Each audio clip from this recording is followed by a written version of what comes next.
काव्य धारा के प्रमुख कवि जायसी के बारे में पढ़ेंगे। जायसी ने पद्मावत, अखरावट, आखिरी कलाम जैसी रचनाएं लिखी हैं, लेकिन इनमें प्रमुख है पद्मावत। पद्मावत में राजा रतन सेन, पद्मावत और नागमती की कहानी है। आज हम नागमती के विरह वर्णन के बारे में पढ़ेंगे। पद्मावत एक प्रेमाख्यान काव्य है।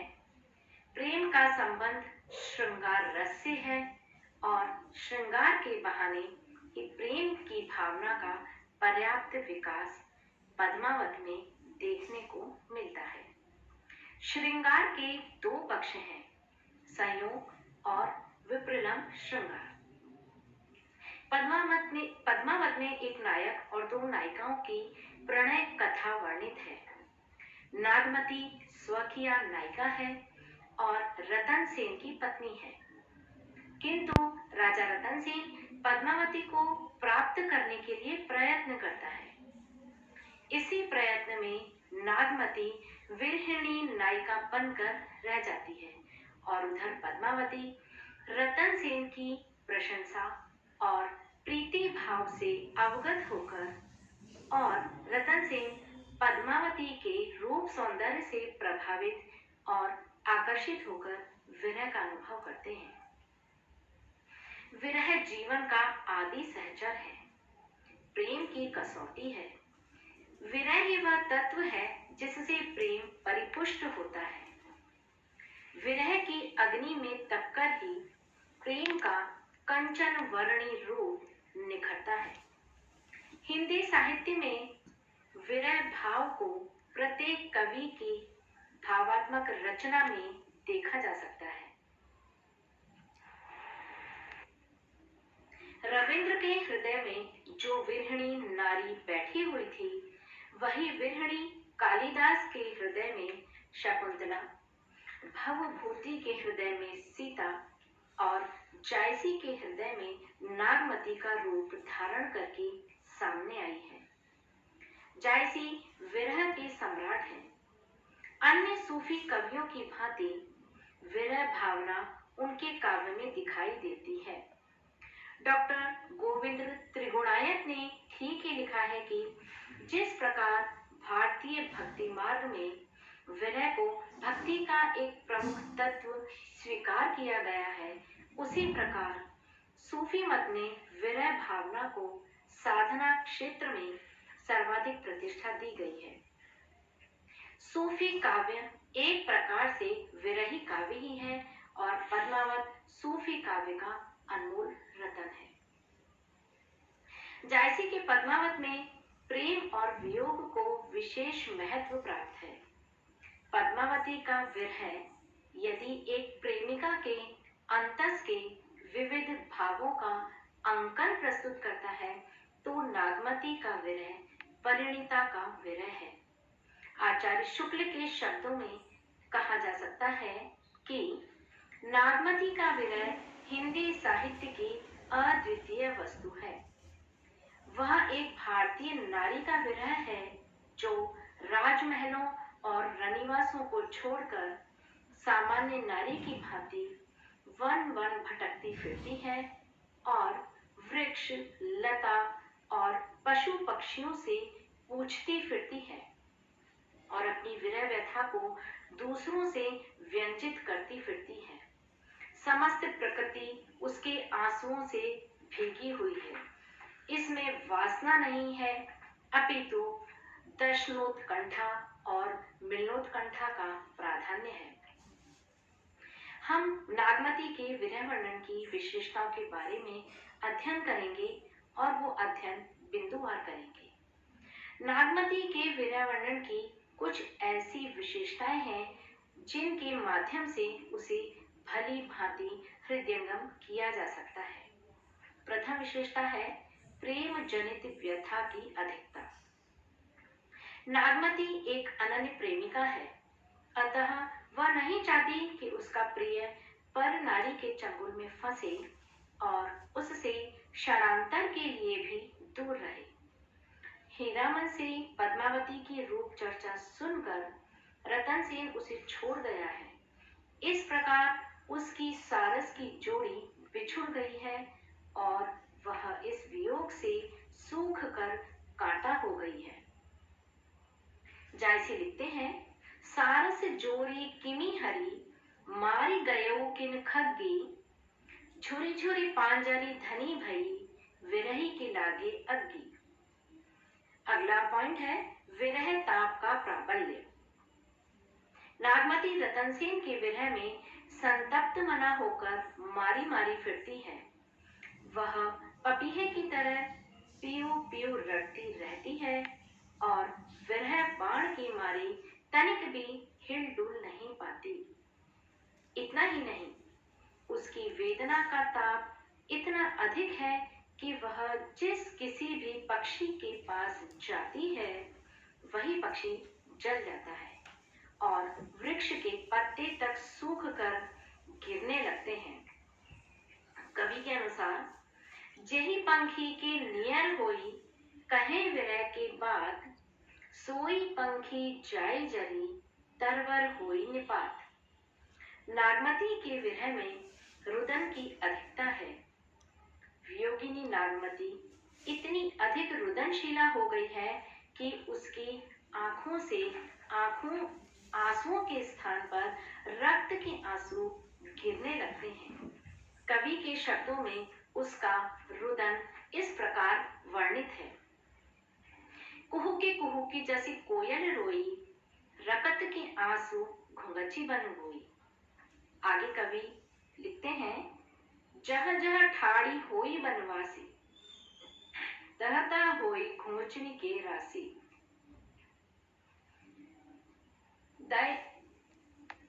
अगला बिंदु है दयनीयता। विरह से नागमती की स्थिति दयनीय हो गई है। पति के बिना उसका कोई आश्रय नहीं है। वह दर दर भटकती है, परंतु किसी को भी उस पर दया नहीं आती है। न ही कोई कुशल क्षेम पूछता है और न ही कोई सुध लेता है। दयनावस्था में वह व्यक्ति घर घर और यहाँ तक कि पक्षी से प्रिय का हाल जानना चाहती है। अगला पॉइंट है पर्वों और त्योहारों पर व्यथातिरेक। पर्वों और त्योहारों पर प्रिय का स्मरण होना साधारण सी बात है। नागमती का पति उसके पास नहीं है, इससे उसका मन पीड़ा से भर जाता है। जिन प्रियाओं के पति घर पर हैं, वे प्रसन्न होकर त्योहार मना रही हैं, झूला झूल रही हैं, परंतु नागमती का हृदय हिंडोले सा झूल रहा है। कवि जायसी वर्णन करते हुए लिखते हैं, हिये हिंडोल जस डोले मोरा, बिरह झुलाई दे झकझोरा। इसी प्रकार फाग के अवसर पर जब सारी दुनिया होली खेल रही है, तब उसका हृदय होली की तरह जलने लगता है। अगला बिंदु है शारीरिक रिश्ता। जायसी सूफी कवि हैं, अतः उनकी नागमती विरह के ताप में झुलसकर कृशकाय हो गई है। ना तो उसके शरीर में रक्त रहा है, न मांस। वह तो विरहाग्नि में जलकर अधजली सी हो गई है। उसके अवशिष्ट व हड्डियों को विरह भूखे कौवे की तरह खाने को झपट रहा है। यथा अधजर भई मांसु तनु सूखा, लागे विरह काग हुई भूखा।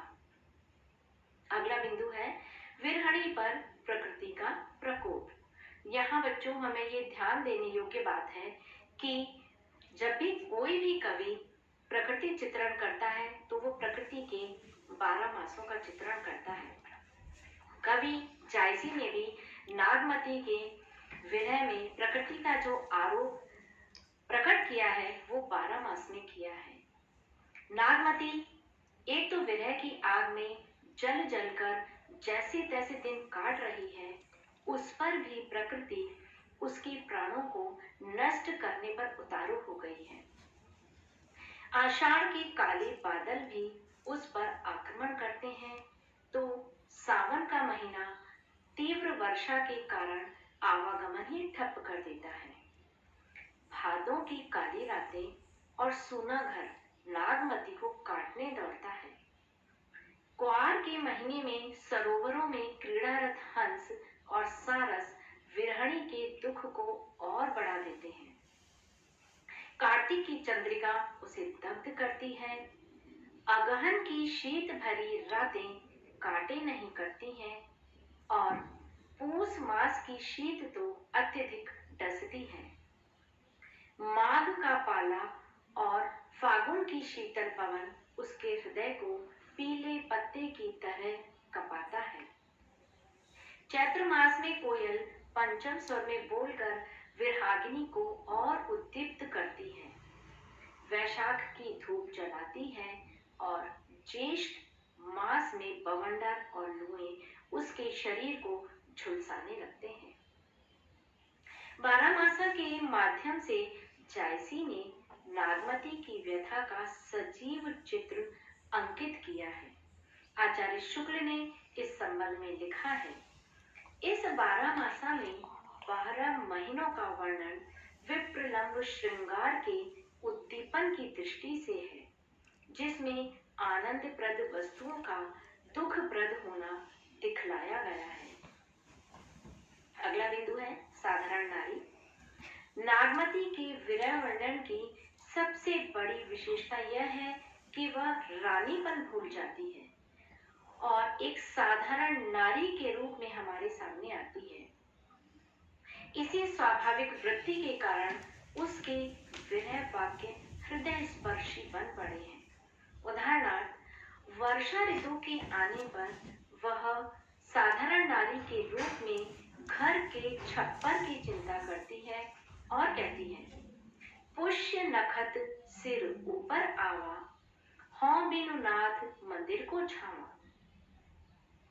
अगला बिंदु है विरह में काम दशाओं का समावेश। हम ये देखते हैं हमारे हिंदी साहित्य में 10 प्रकार की दशाएं हैं जिससे नागमती भी गुजरती है। जायसी ने नागमती का विरह वर्णन अत्यंत स्वाभाविक और मनोवैज्ञानिक पद्धति पर किया है, इसलिए काम दशाओं का समावेश हो गया है। ये संख्या में 10 हैं। इनके हम उदाहरण सहित इनको हम आज पढ़ेंगे। पहले मैं आपको ये जो 10 संख्या है उनका नाम बताती हूँ।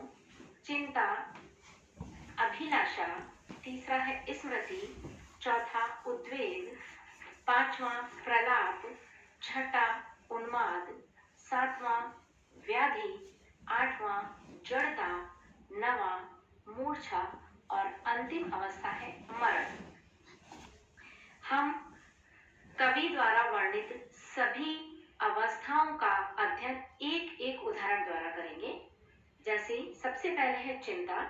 इसका उदाहरण कवि जायसी ने इस प्रकार वर्णित किया है, नागिनी नारी काहू बस परा, तेहि विमोही मोसो चितु हरा।